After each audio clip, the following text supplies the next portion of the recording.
There's always a deeper meaning, a motivator, a reason. Nah, the real beauty in sports aren't the touchdowns or the home runs, because when you run home, it's those life lessons that come with the game that'll stick with you the most. What's up, good people? My name is Randy Buffington, and I'm a digital journalist based out of Cleveland, Ohio. Now, this past year, I had the coolest job in the world, putting in work for the National USA Today High School Sports Awards show. In that, we were able to help discover and highlight some really cool stories of courage throughout the country. These pieces were captivating, inspirational, moving, all of those good descriptors. But most importantly, these stories will show you the role that sports can play in the lives of others. In short, you'll get to see firsthand the real reasons why we cry, why we laugh, why we sweat, hell, why we dream. I'm your host, Randy Buffington, and this is Why We Play. Perseverance means that you keep going and you keep doing the things that you do no matter what you face. That is what I saw my daughter and her team accomplish this year. Oh, this is the best one. It just like rolls over the net. All right, first up is an incredible story out of Cincinnati. I drove a few hours up the road, and when I got there, I was blown away. I'm telling you, sit up in your seat a little bit. You just might learn something. Here's the story of a family, a team, and a community that showed us all how to triumph through tragedy. If anyone faced hardships this season, it was Anna CURRIN and the Mount Notre Dame volleyball team, but they persevered to win a state championship under one motto: keep going. There's no real words to describe the experience of that day. It was in 2010. We were running in a family race, and my oldest son, Michael, and his dad, Joe, were running. They were ahead of all of us, and my husband told Michael to keep going and to try to win the race and beat everybody ahead of him. And so after that, my husband collapsed of a heart attack. Michael said, "Mom, Dad told me to keep going." And that was the motto that we lived by from that moment forward. And there were times definitely that we would say, well, we just don't really want to keep going, or this is hard, but it's not an option. My nickname for Anna is Twinkle, and she hates it, but I call her my little star. I'm more than proud of what she did on the court, but that's not what matters to me most as a mom. Anna and Michael, they were like a dynamic duo of siblings. He was definitely one of my best friends, I would say. She looked up to him. He didn't go easy on her. None of her brothers did. And so their relationship was about pushing each other, challenging each other to be their best, but also being that sensitive, soft part where you say, I love you, and you give each other hugs, and you make sure you make each other laugh. When you get a phone call that your son has been in a tragic accident and there's no explanation, it's very surreal. We all were on our way to the hospital in Dayton the day that Michael passed. The entire volleyball team was there. They all drove that hour and a half just so that we could come and rally around Anna. And I think I just ran over, and we had the biggest group hug on the lawn of Miami Valley Hospital. And I just felt like they were there for me. It wasn't just about the volleyball. It was about being together in a moment where we needed to be together. Anna was the heartbeat of our team. As we started to come back, Anna was still not in the gym, and there was something missing. We had a long conversation. She said, Mom, I don't know if I'm ready to go back. And I said, well, if it was the roles were reversed, your brother would be out there. And you need to show up for your team. And if you don't, I'll support that too. But this is your chance. For me, it was a lot about just the message of keep going. Like, it may be the hardest thing you ever have to do, but there's other people besides yourself. When Anna started showing back up in the gym, like it's something different. Different is right. From that point forward, the team went on a tear under one rallying cry: keep going. They were dominant and left it all on the floor. It was only fitting they finished the season with the state championship.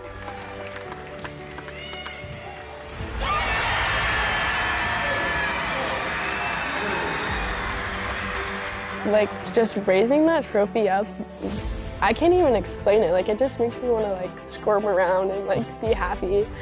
It's a feeling like any other. And my brother actually won 2 state championships himself. So I was like, now I'm one closer to you.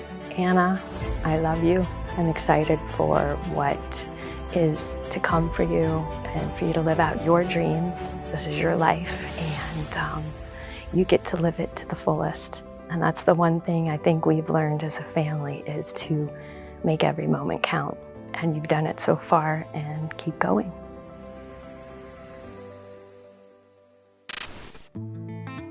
Heavy, I know. That message is honestly what it's all about. That was a very sensitive topic. I was surprised Kaylee CURRIN had the strength to talk about it in the first place.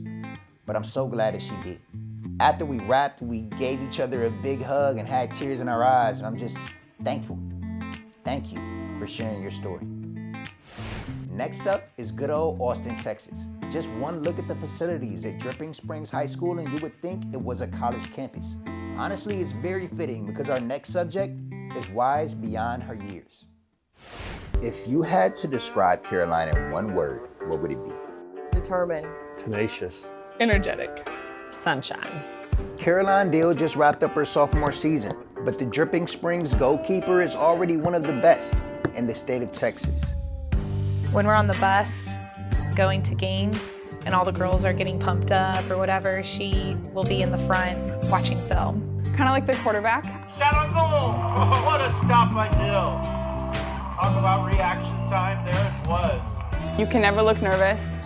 You always have to show up to the game like you already won it. Probably the biggest thing is like just always putting things in perspective, right? At one point, she didn't know if she was gonna make it through life, right? So a mistaken goal, that might lead to the other team scoring. I think she probably has the ability inside of her to go, okay, I need to learn from that, and it's not the end of the world. Is it a good day? Yeah, I'm having a good day. Oh, she looks so good. We played soccer this morning out in the hallway. Whoa, nice kick. She was about 3 months old when the doctors came and told us that she had 2 options.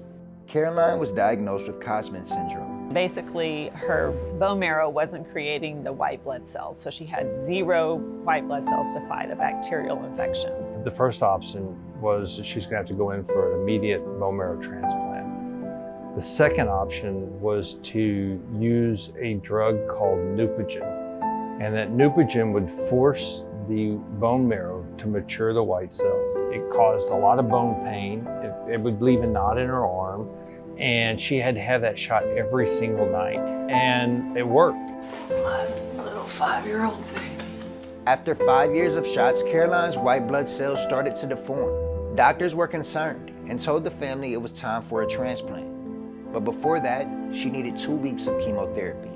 This is Viraconazole. Viraconazole that helps me not get viruses.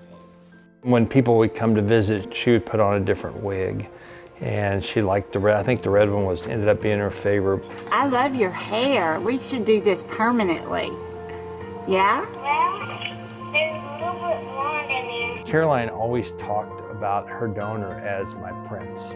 It turned out that her match was a 19-year-old boy who just signed up at his church. That 19-year-old was Eduardo Dombrowski, and his selfless act set the example for Caroline, who is doing the same thing today. If he hadn't stepped up, where would I be right now? Would I be here right now? She's now a huge advocate for the bone marrow transplant registry, If it's not soccer, it's signups to reach your goal of 1,000 potential donors. I'm determined to get 1,000. Like, I'm not gonna stop spreading it until I hit 1,000, and when I hit 1,000, I'll go for more. Caroline, just let me say, you're just an amazing girl, and I feel very lucky and fortunate to be your dad.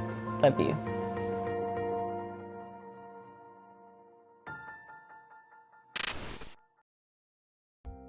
Talk about someone that's determined. Caroline DILL is just that. If you would like to know more about the bone marrow registry, please sign up at bethematch.org. You could help save a life. This next story, put together by Brian Powers out of Charles City, Iowa, is intense. Jeremiah Chapman's name was seen across national publications last year after fans hurled racist insults at him during a baseball game. Those ugly insults were in many ways a mirror, reflecting on the state of this country. So take a good look, America, because it ain't pretty. When I first moved to Iowa, I wanted to fit in, especially because I have a different skin color than most of my friends, so I knew that was going to be hard. So I was like, I can't react like what they want me to do. I have to react differently.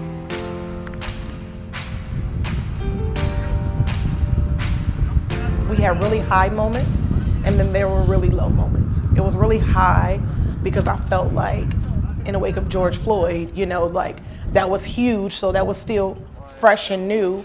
And then I think, again, just the way he handled it was so mature. At first I was just like, it's whatever, and then the comments kept getting deeper and deeper, and I was like, dang. The low moments were, I don't want to do this. I don't want to keep talking about it. They said I should have been George Floyd. I want to forget about this. I don't want to remember this every day. Go back to the fields, stuff like that. He, for a long time, struggled with being black and living in Iowa. And that goes back to, we've been living in Iowa for 12 years. Because of all of that, he did not want it to be big. He just kind of wanted to be like, okay, this happened, just leave it alone. For me, it showed me that I can't make everyone happy, because that's what I was trying to do at first. I changed who I was, my personality thing, just so that wouldn't happen to me. But I know no matter what, not everyone's gonna like me, so might as well act myself. I think he's kind of let that show, more, and be proud of I'm Jeremiah Chapman, and not trying to hide or trying to be somebody I'm not. It's not like you were just doing sports because I get to hang out. This is something you love. And as a mom, no, we're not doing that. You will not let these people who do not know. If anybody gonna make you quit a sport, it's gonna be me. It's not gonna be no jackwagons that you don't know. From what happened to me, even my friends, they know you can't fit it, change yourself for everyone. He's always said I wanna be a 4-sport athlete all 4 years. And that's what he's done. Just be yourself, and if people are truly what they say they are, they'll accept you no matter what.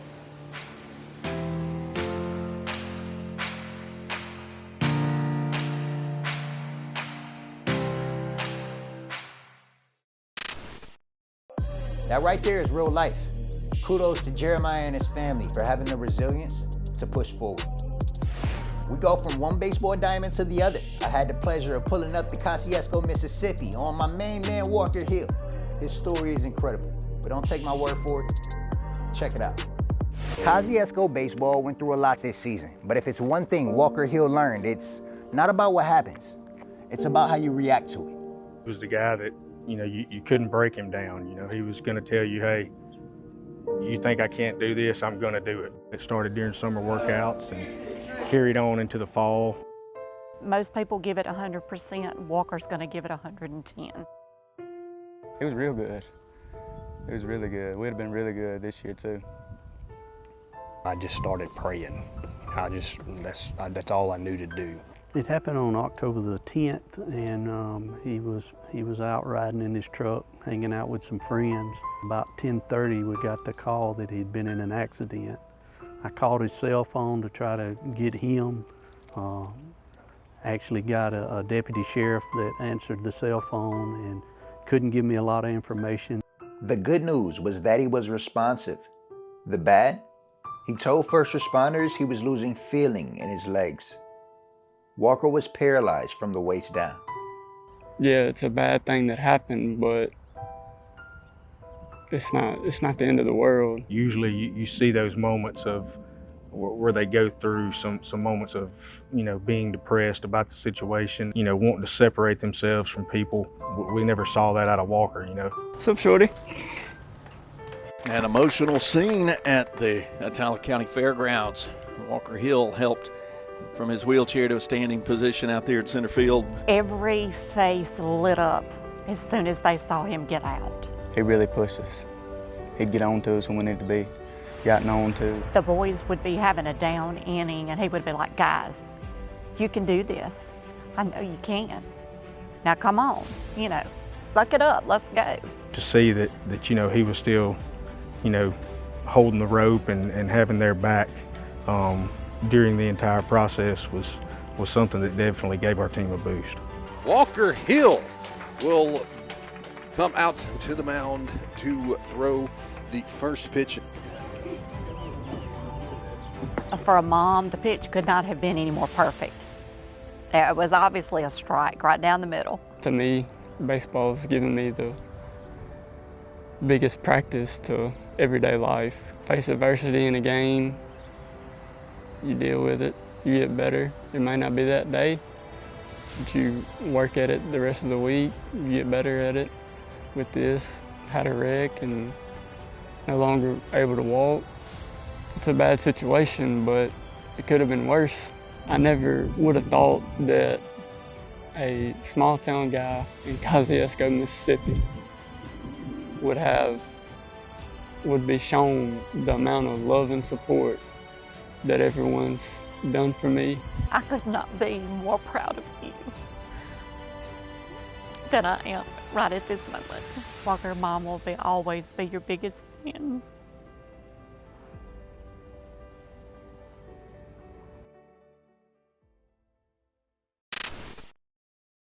During the interview, it was honestly surreal being there at that baseball diamond where everybody gathered in support of one of their own. It's honestly what sports is all about. Thanks for telling your story, Walker. Kevin Balewicz's senior high school season is one that he and his family will never forget. I'm telling you, my man is a fighter, and he has the scars to prove it. After a year of COVID-19, half-empty stands, and injuries, Kevin Balewicz still has a lot to be thankful for. Because after all, he's still standing.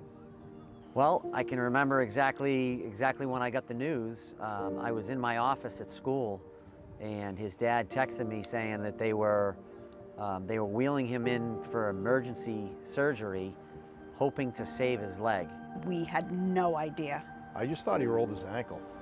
You know, he got hurt early in the game in the second quarter. He went down, but he shook it off and still ran hard, so I didn't really think too much of it. The competitive instinct was already in motion. The starting QB tried his best to play through the pain, but it wasn't until days later they realized how significant the injury was. Compartment syndrome. The pain that he was in, he was literally saying, just cut my leg off. In the calf, it just felt like it was just swelling up to the point where it was going to explode. A couple days later is when the muscle started to die, and that's when compartment syndrome developed. So in the peak of the dying of the muscle and compartment syndrome, it was a 10 out of 10. It was just the worst pain I've ever felt. The day he was actually diagnosed, they rushed him up to the operating room for emergency surgery. When he went in, we were unaware if he was coming out of it with the bottom half of his leg or not. The surgery was a success, but his football season was over. The next game and the rest of the year was for number 8. As soon as we found out, we just knew we were going to play that game for Kevin. In my head, I would just do it for Kevin. Do it for Kevin. You're doing this for Kevin. When I would be in my most tired states, and I would just keep pushing through, as would everyone. We ended up winning 27-0. It was a lot of fun. You know, and then we came here after and gave the game ball to Kev. What's up, boys? The boys want it for you. Thank you. How'd it go, all right? It was the best feeling in the world. I'm just gonna miss it so much. They make like working out at 5 in the morning in sandpits just a blast. He's been pretty positive. I have to say it's been a rough 2 years for him with tearing his ACL his junior year in high school, missing a lot of sports then, to this. But he went out on top. Just weeks before graduation, the four-sport athlete wasn't just standing. He was running. He earned a single with this at bat. You know, Kev, you amaze me every day. You're the most incredible person. You know, at times we wonder why these things have happened to you, and you question your physical toughness, but you know, these things have happened to you because you're so tough. You've put yourself in that position. You push your body to the limit. Your commitment to your team and the sport is just, it's going to serve you well in the long run.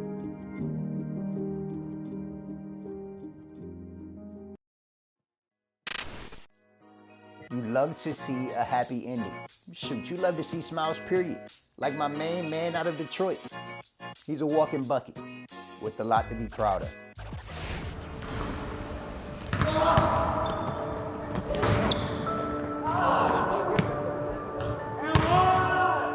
You know what, I see this as a gift, not a disability, because I have a lot of people that actually look up to me, that are younger than me, and I have a lot of little kids that I know with disabilities that always say that I'm doing such great things with one hand, and they look up to me and I'm an inspiration to them. And I'm glad that I can motivate people to become better, especially at the age I am now. So I'm really happy about that. So when I was a kid, I used to always get bullied a lot. People used to call me weird and a freak and all that. And it really was hard on me, and I didn't really open up about it a lot. And then when I told my family about it, and they just told me to be myself and just use it as a gift, not a curse, it really helped me. And then I just started being myself and expressing myself, and everyone just started just liking me for me.